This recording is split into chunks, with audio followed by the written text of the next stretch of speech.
అనివర్తి. ఓం అనివర్తినే నమః. అనివర్తి అనే విష్ణు సహస్రనామం భగవంతుడు తన స్వభావం, సంకల్పం నుండి ఎప్పటికీ వెనుతిరగని స్థిరస్వరూపుడని సూచిస్తుంది. తత్వార్థంగా అనివర్తి అంటే వెనుతిరగనివాడు, ప్రతిజ్ఞా భంగం లేనివాడు, ధర్మరక్షణ, భక్తపాలనలో ఎలాంటి పరిస్థితుల్లోనూ వెనుకడుగు వేయని పరమాత్మనే అనివర్తి. ఆదిశంకరాచార్యుల భాష్యంలో అనివర్తి అనగా పరబ్రహ్మ సత్యస్వరూపుడై తన జ్ఞానస్థితి నుండి ఎప్పటికీ చలించనివాడని వివరిస్తారు. ఆయనకు మార్పు, భ్రమ, పతనం లేవు. కాబట్టి ఆయన అనివర్తి అని శంకరుల భావం.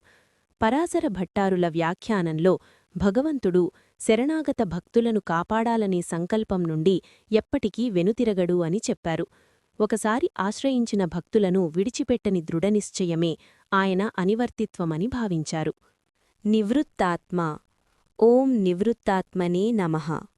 నివృత్తాత్మ అనే విష్ణు సహస్రనామం భగవంతుడు కర్మబంధాలకు అతీతుడై పరిపూర్ణ వైరాగ్యస్వరూపుడని సూచిస్తుంది. తత్వార్థంగా నివృత్త అంటే కార్యాల నుండి విరమించిన స్థితి. ఆత్మ అంటే స్వరూపం. సృష్టికార్యాలు జరుగుతున్నప్పటికీ అంతర్లీనంగా కర్మఫలాసక్తి లేని పరమాత్మనే నివృత్తాత్మ. ఆదిశంకరాచార్యుల భాష్యంలో నివృత్తాత్మ అనగా పరబ్రహ్మ సమస్త కర్మలకు సాక్షిగా ఉన్నప్పటికీ వాటి ఫలాలకు అస్పృశ్యుడైన నిత్యశుద్ధ స్వరూపమని వివరిస్తారు. ఆయనకు కర్తృత్వాభిమానము లేదని శంకరులు భావం. పరాశర భట్టారుల వ్యాఖ్యానంలో భగవంతుడు లోకహితార్థం సృష్టి, పాలనా కార్యాలు చేసినా తన పరమస్వరూపంలో విరక్తుడిగా ఉంటాడని చెప్పారు. భక్తుల పాపాలను తొలగిస్తూ తానే కర్మబంధాలకు అతీతుడిగా ఉండడమే నివృత్తాత్మత్వమని భావించారు. సంక్షేప్త. ఓం సంక్షేప్త్రే నమః.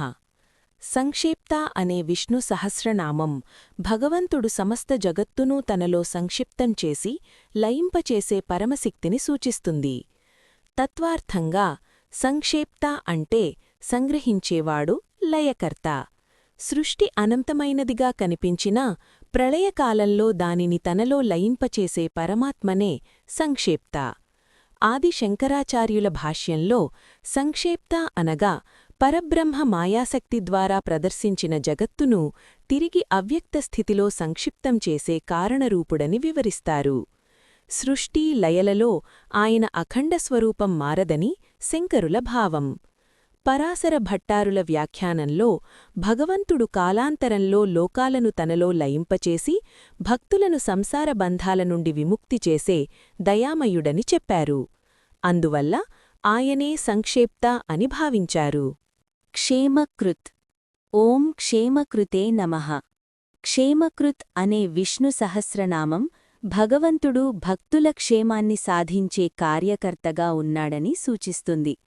తత్వార్థంగా క్షేమం అంటే భద్రత, శ్రేయస్సు, శాంతి. కృత్ అంటే చేయువాడు. జీవుల లౌకిక, లోకేతర క్షేమాన్ని స్వయంగా కలిగించేవాడే పరమాత్మ. ఆదిశంకరాచార్యుల భాష్యంలో క్షేమకృత్ అనగా భగవంతుడు కర్మానుసారంగా జీవులకు శుభఫలాలను ప్రసాదించి అపాయాల నుండి రక్షించే పరబ్రహ్మ అని వివరిస్తారు. ఆయన అనుగ్రహమే నిజమైన క్షేమానికి కారణమని శంకరుల భావం.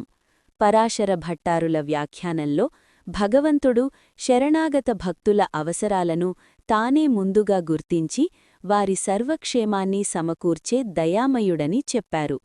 భక్తుల హితం కోసం నిరంతరం కార్యాచరణలో ఉండటమే ఆయన క్షేమకృత్వమని భావించారు. శివః. ఓం శివాయ నమః. శివః అనే విష్ణు సహస్రనామం భగవంతుడు పరమ మంగళ స్వరూపుడని సూచిస్తుంది. తత్వార్థంగా శివః అంటే శుభం, మంగళం, కళ్యాణం.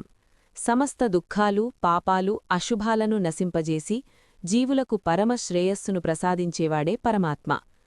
ఆదిశంకరాచార్యుల భాష్యంలో శివః అనగా పరబ్రహ్మ స్వభావతః శుద్ధుడు, నిత్యానంద స్వరూపుడు, సర్వదోష వివర్జితుడని వివరిస్తారు. ఆయన సన్నిధి మాత్రమే శుభాన్ని కలిగిస్తుందని శంకరుల భావం. పరాశర భట్టారుల వ్యాఖ్యానంలో భగవంతుడు భక్తులపై అపార కరుణ చూపి వారి కష్టాలను తొలగించి మంగళాన్ని ప్రసాదించేవాడని చెప్పారు. అందువల్ల ఆయనే నిజమైన శివః, సమస్త శుభాల మూలమని భావించారు. శ్రీవత్సవక్షః. ఓం శ్రీవత్సవక్షాయ నమః. శ్రీవత్సవక్షః అనే విష్ణు సహస్రనామం భగవంతుడి వక్షస్థలంలో శ్రీవత్స చిహ్నం స్థితిచేసి ఉండటాన్ని సూచిస్తుంది. తత్వార్థంగా శ్రీ అంటే లక్ష్మీదేవి, ఐశ్వర్యం, వత్స అంటే ప్రియమైన గుర్తు, వక్షః అంటే ఛాతి. లక్ష్మీదేవి నిత్యవాసం చేసే వక్షస్థలం కలిగినవాడే పరమాత్మ. ఆదిశంకరాచార్యుల భాష్యంలో శ్రీవత్సవక్షః అనగా భగవంతుడు ఐశ్వర్య, కరుణ, మంగళగుణాలతో నిత్యం కూడినవాడని వివరిస్తారు. శ్రీవత్స చిహ్నం ఆయన పరిపూర్ణత్వానికి సూచకమని శంకరుల భావం. పరాశర భట్టారుల వ్యాఖ్యానంలో భగవంతుడి వక్షస్థలంలో శ్రీవత్సం ఉండటం లక్ష్మీదేవి ఆయనను ఎప్పటికీ విడువదని, భక్తులకు కరుణ, సంపద, మోక్షాన్ని ప్రసాదించే సంకేతమని చెప్పారు. అందువల్ల ఆయనే శ్రీవత్సవక్షః అని భావించారు. శ్రీవాసః. ఓం శ్రీవాసాయ నమః. శ్రీవాసః అనే విష్ణు సహస్రనామం భగవంతుడు లక్ష్మీదేవికి నిత్యనివాస స్థానమై ఉన్నాడని సూచిస్తుంది. తత్వార్థంగా శ్రీ అంటే లక్ష్మీదేవి, ఐశ్వర్యం, వాసః అంటే నివాసం. లక్ష్మీదేవి ఎప్పటికీ విడువని ఆశ్రయుడే పరమాత్మ. ఆదిశంకరాచార్యుల భాష్యంలో శ్రీవాసః అనగా భగవంతుడు ఐశ్వర్య, కీర్తి, శుభగుణాలకు ఆధారభూతుడని వివరిస్తారు. లక్ష్మీదేవి ఆయనలో స్థిరంగా ఉండటం వల్ల ఆయన పరిపూర్ణ మంగళస్వరూపుడని శంకరులు భావించారు. పరాశర భట్టారుల వ్యాఖ్యానంలో శ్రీవాసః అనే నామం భగవంతుడు భక్తుల హృదయాలలో లక్ష్మీదేవితో సహా నివసిస్తూ వారికి అనుగ్రహం, ఐశ్వర్యం, పరమపురుషార్థాన్ని ప్రసాదించేవాడని సూచిస్తుందని చెప్పారు. అందువల్ల ఆయనే నిజమైన శ్రీవాసః. శ్రీపతిః. ఓం శ్రీపతయే నమః. శ్రీపతిః అనే విష్ణు సహస్రనామం భగవంతుడు శ్రీమహాలక్ష్మీదేవికి పతి, అధిపతి అని సూచిస్తుంది. తత్వార్థంగా శ్రీ అంటే లక్ష్మీదేవి, ఐశ్వర్యం, పతిః అంటే స్వామి, సకల ఐశ్వర్యాలకు మూలకారణమైన పరమేశ్వరుడే శ్రీపతిః. ఆదిశంకరాచార్యుల భాష్యంలో శ్రీపతిః అనగా లక్ష్మీదేవి సహితుడైయుండి జగత్తుకు ఐశ్వర్యం, శుభం, అభ్యుదయాన్ని ప్రసాదించే పరబ్రహ్మ అని వివరించారు. లక్ష్మీదేవి ఆయన శక్తిస్వరూపిణిగా ఉండటం వల్ల ఆయన సర్వైశ్వర్యవంతుడని శంకరులు భావించారు. పరాశర భట్టారుల వ్యాఖ్యానంలో శ్రీపతిః అనే నామం భగవంతుడు భక్తులపై కృపతో లక్ష్మీదేవిని ప్రసన్నం చేసి ఆమె ద్వారా అనుగ్రహం, రక్షణ, మోక్షాన్ని ప్రసాదించేవాడని స్పష్టం చేస్తుంది. అందుకే ఆయనే పరమ శ్రీపతిః. శ్రీమాతాం వరః. ఓం శ్రీమాతాం వరాయ నమః.